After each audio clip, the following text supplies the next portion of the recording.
So for this problem, what we have to find is the speed of the block.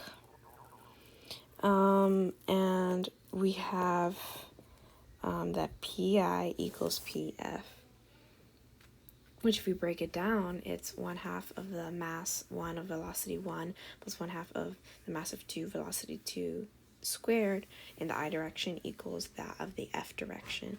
So basically at this point, all we have to do, the main important thing is to plug in the numbers, and we want to find the V2 final.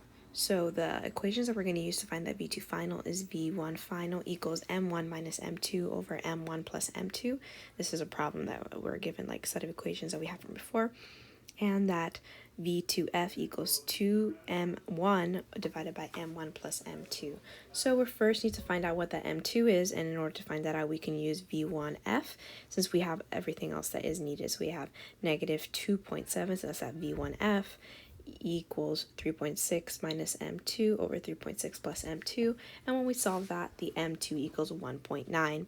So now that we have that M2, we can go ahead and plug that M2 into the V2F and find what our solution is, which is 2 times 3.6 over 3.6 plus 1.9 times negative 2.7, and that gives us V2F is negative 3.48.